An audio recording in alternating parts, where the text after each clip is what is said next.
बिस्मिल्लाहिर्रहमानिर्रहीम। अभी बेटा मैं आपके साथ गोल्ड के एनालिसिस शेयर करने लगा हूं।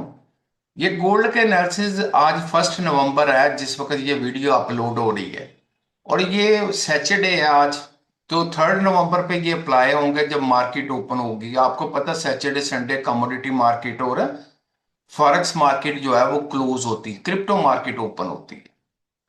तो ये एनालिसिस जो है 80% प्रोबेबिलिटी पे डिपेंडेंट होते हैं कि इसके मतलब जो है ट्रेड अकॉर्डिंग टू एनालिसिस जाने के 80% चांस होते हैं।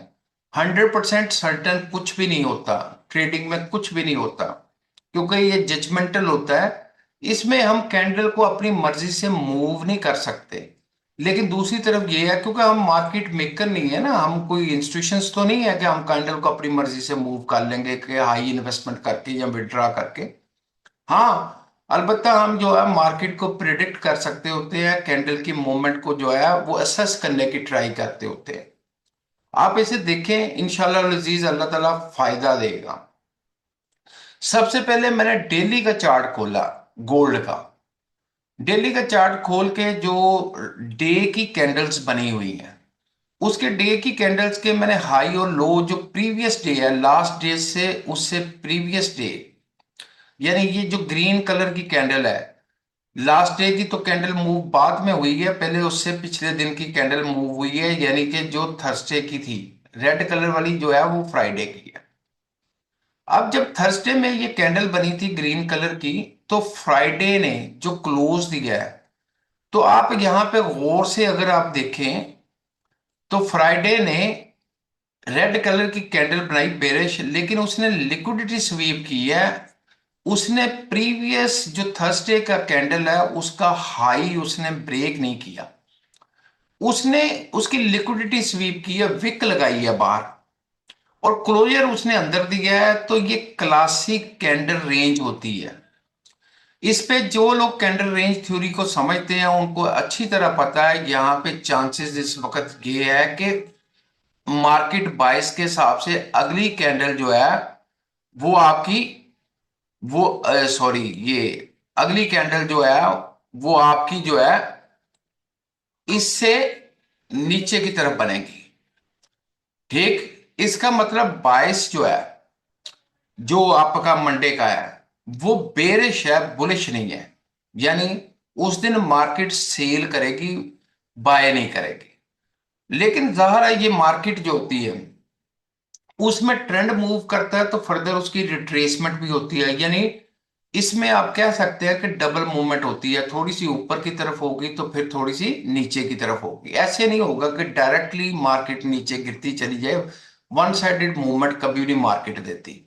ये अलबत्ता पता चल गया हमें कि मार्केट का जो क्लोज है, यानी मंडे का नाइट जो क्लोज होगा, जो न्यूयॉर्क सेशन होगा रात को इवनिंग का, वो सेल में लाजमी जाएगा।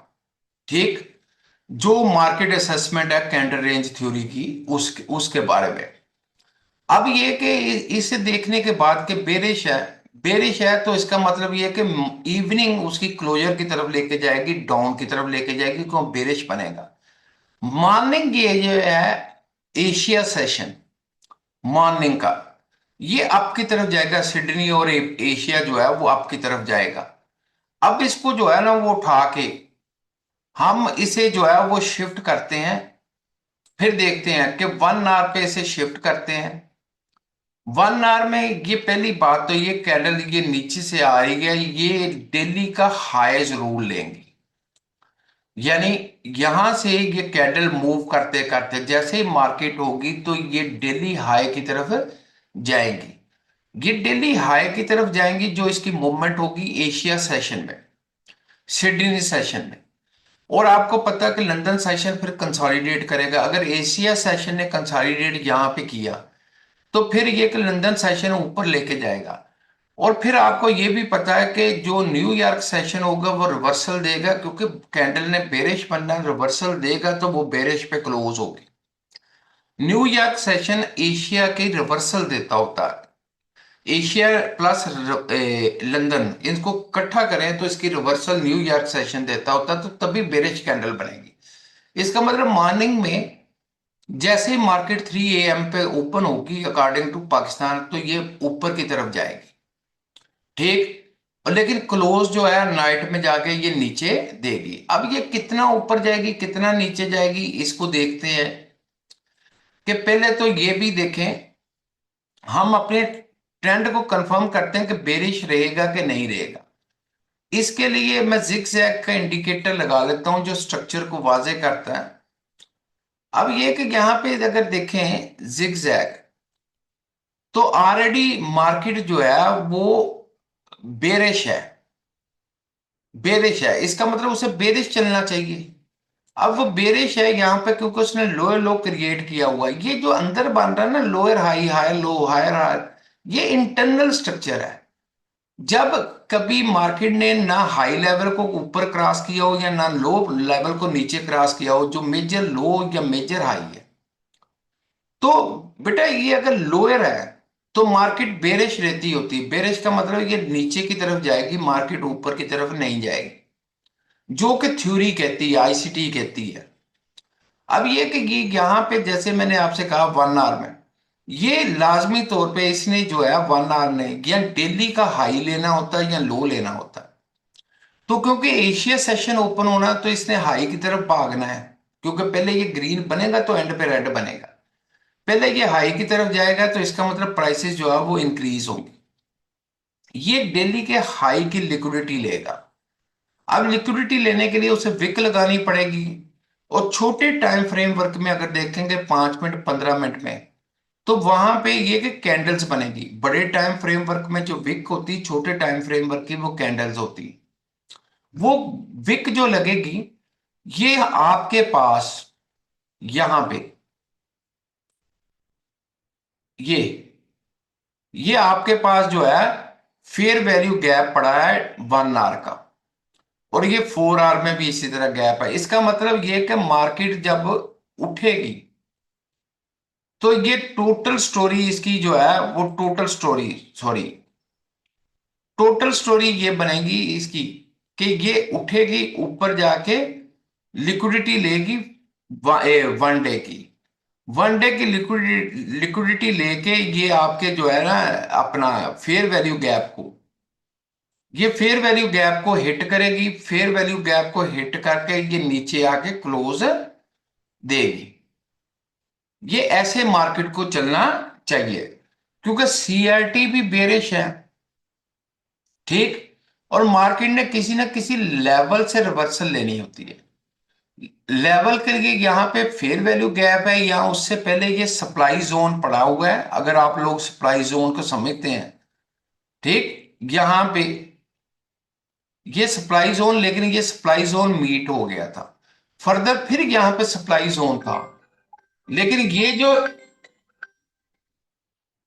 जो अगला सप्लाई जोन है, ये इसे मैं मजबूत नहीं समझता, क्योंकि यहाँ पे कंसाइडेशन ऐसा इतनी हुई नहीं।